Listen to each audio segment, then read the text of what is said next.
Hello everyone, in this tutorial I'm going to be showing you how to make this fold over off shoulder dress with the fringe attachment at the base. I have already marked my margin at the top of the paper and also my half length measurement. Because I'll be drafting my back first, I'm going to come down from my starting line and mark 1 inch. This is going to serve as my shoulder line. I'll do that and then draw a straight line. Then I'm going to label that as my back shoulder line. From the back shoulder line, you are going to mark your armhole depth. And if you've been following me for a while, the way to get your armhole depth is to divide your bust by 8 plus 2.5 inches. But if you are working with centimeters, it is your bust circumference divided by 8 plus 6.35 cm. I hope you get that. Then I'll make a line at that point and label it as my armhole or chest line. The recording got a little blurry at this point. That is why I'm using an old clip just to cover up for the blurred area. The next thing we're going to do is to find the midpoint between the back shoulder and the armhole line.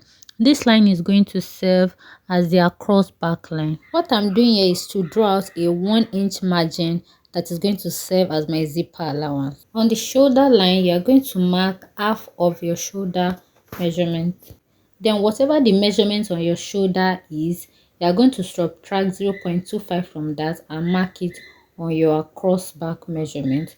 You are going to mark the same result on your armhole line. I hope you get that. Then you go ahead and connect these 3 points together like so. On the starting line, you are going to mark your neck width, and on that point you are going to square up a line. On the armhole or chest line, you are going to mark quarter of your bust circumference, or your bust divided by 4. With your armhole curved ruler, you are going to draw your armhole curve.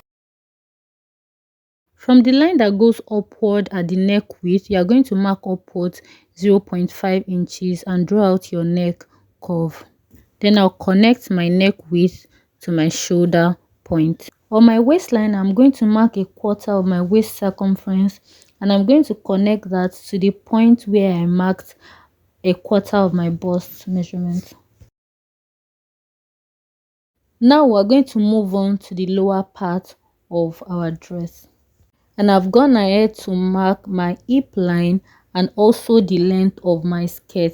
The length of your skirt should be at least 4 inches away from your knee line. So what I'm doing now is to extend my zipper allowance all the way to the end of my dress. On the hip line, I'm going to mark my hip circumference divided by 4, or a quarter of your hip measurement. Then I'll move on to the end of my skirt, and I'm going to mark my hip measurement divided by 4 minus 1 inches. So if your hip divided by 4 is 10 inches, you're going to subtract 1 from that, and that will be 9 inches. Sorry you cannot see the end of my dress. I noticed that part was not showing at the time I was adding voiceover to this video. So I'm going in to blend in every sharp corners on my pattern. Now I'll move on to eliminate zipper bulge on the dress, because I want to add a zip to my own dress for ease of wearing. So from the zipper allowance, I'm going to mark inwards 1 inch. You can use 0.75 if you like. Then from that 1 inch at the waist, I'm going to connect that to my armhole line and also connect that to my hip line. But just so that this process does not eat into our hip measurement, you are going to go upwards by 2 inches, and that is where you will connect the line coming from the waist to. I hope you get that. I will also go ahead and eliminate the sharp corner at this point. This next step is optional, but I like to contour my underbutt line, which is about 6 inches away from your hip line.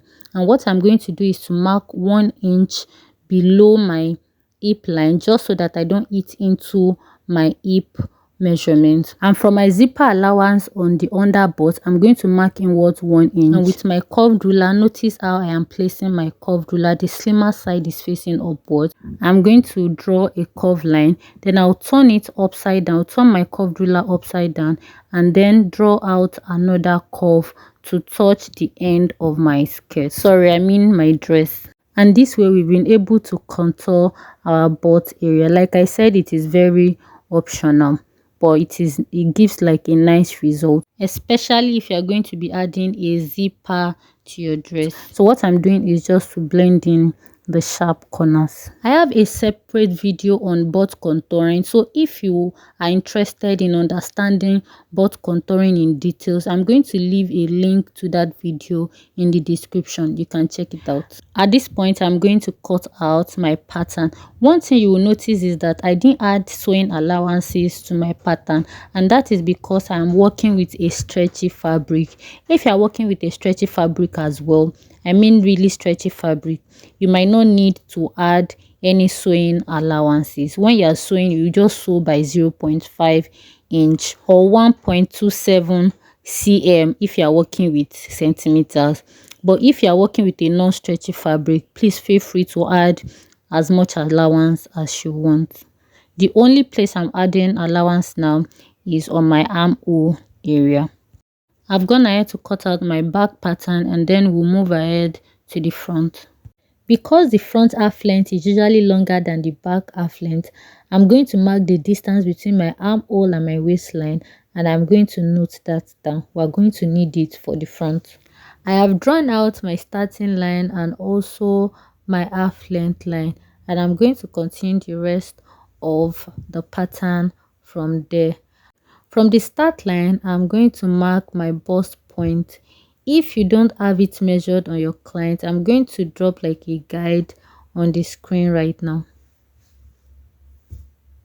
Then I'm going to make a straight line and label that as my bust point line. From the start line as well, we are going to mark downwards 1.25, and that is going to serve as the shoulder line for the front. So I mark that, and I'll draw out a straight line and then go ahead to label that as my front shoulder line. From the front shoulder line, you are going to mark downwards your armhole depth. Also draw out a straight line at that point and label your line as your armhole. The next thing I'm going to find is my across chest line, and how I get that is to find the difference between my front and my back half length plus 2 inches or 5.08 centimeters. Draw out your line at that point and label as your across chest measurement. I like to label a lot so I don't get any line mixed up. Moving on to my shoulder line, I'm going to insert half of my shoulder measurement, and on my across chest, I'm going to insert half of my shoulder measurement minus 0.75 inch or 1.9 centimeters, and whatever that result is, I'm going to also insert that on my armhole line, and I'm going to connect these 3 points together. I'm going to go over to the start line and mark my neck width as well as my neck depth, and with my curved ruler, I'm going to draw out my neck curve.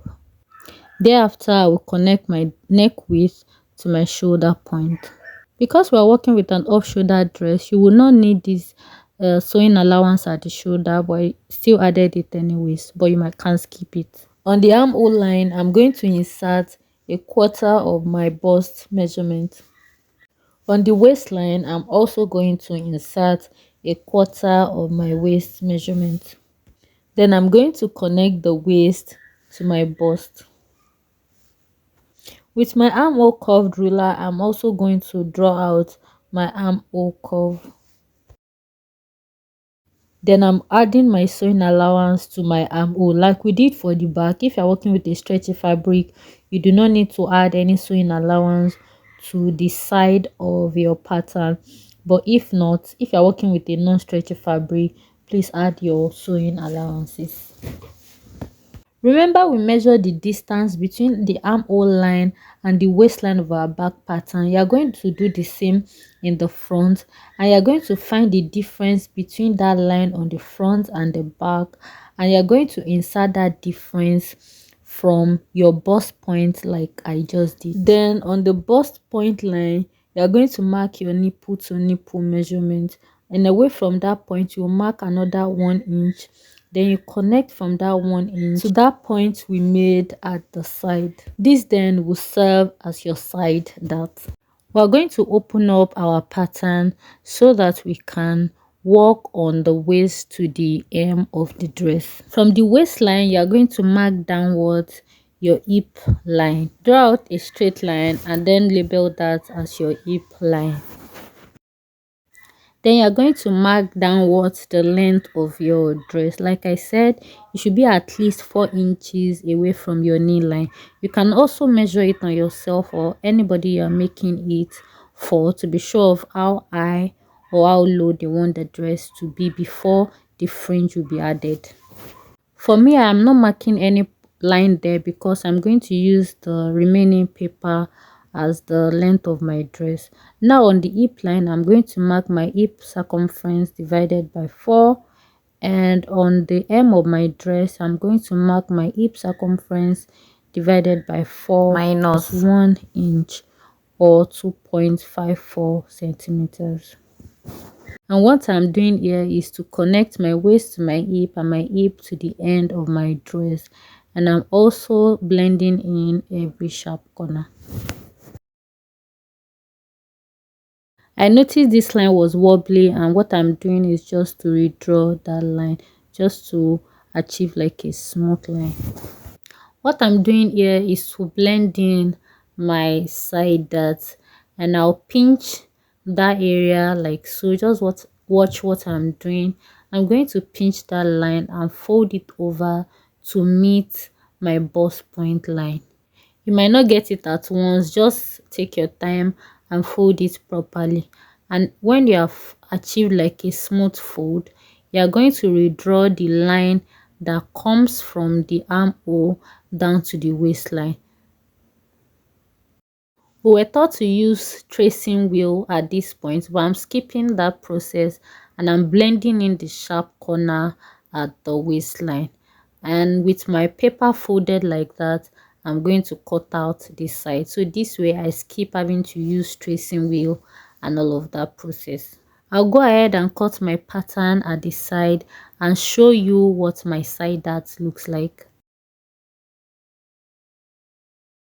So when you open it up, you still achieve the same results as you would have if you use your straight tracing wheel. I'll proceed and cut out the rest of my pattern. I'm done cutting all my patterns, and now we'll start plotting our off shoulder, starting with the back. Depending on how low you want it, you can mark downwards from your shoulder point about 2 to 3 inches. That is 5.08 centimeters to 7.62 centimeters. That is if you are going for a conservative look. But if you want like really low neckline, you can go further than that. But for me, I don't play. I always play around 2 to 3 inches or 5.08 to 7.62 centimeters. That is always fine for me. From your center back, you can mark how low you want it to be, or just draw out a straight line from the mark you have at the armhole area. Yeah, from that point you can just draw out a straight line. Then I'll set that aside for now. For the front, you're also going to mark downwards how low you want your off shoulder to be. It's advisable you use the same thing you have on your back, or you might decide to make a little adjustment, but I like to use the same thing. I also mark a straight line at that point. At this point, I'm going to bring out my basic sleeve pattern. And what I'm basically doing is to fold in my sewing allowance. This particular sleeve pattern has a sewing allowance, but my bodice does not have it. Remember, I do not have any sewing allowance on my pattern. So what I'm going to do is to match my sleeve with my armhole. Then I'm going to mark the point where I have that my off shoulder line. With my curve ruler, I'm going to make like a gentle curve because I do not want my sleeve to be too straight, and that is why I'm making a gentle curve. Please note that you can also draw yours straight. It doesn't affect anything. Now, if you measure the round shoulder of your client or yourself, this is where you're going to confirm if you need to tighten your pattern. So I'll measure my back, I'll measure the front, and I'll measure my sleeve length. I'll add up all of those things and see if it matches with my off shoulder circumference. If you are working with half scale pattern like mine, you are going to multiply the result of your front by 2. You are going to multiply the result of your back by 2. You also open up your sleeve pattern, that is your front and back. But after you measure it, you're also going to multiply that result also by 2. You add all of this together and confirm if you need to tighten your off shoulder on the pattern or not. I hope you get that. Also ensure that when you are measuring your off shoulder lines, do not measure your sewing allowance. Measure your exact off shoulder lines on your front, back, and your sleeve line. When I was done measuring mine, I had the exact round off shoulder that I needed. So there was no need for any reduction on my pattern. In the next video where I will be posting the sewing tutorial, I'm going to show you how to reduce the off shoulder if it turns out to be too big. Thank you so much if you watched this video to this point. Do well to subscribe if you haven't. You can turn on your notification bell so you get notified every time I upload a new video. Do not forget to also like, share this video with your friends, drop your questions and comments in the chat box, and I will see you in the sewing tutorial. Bye.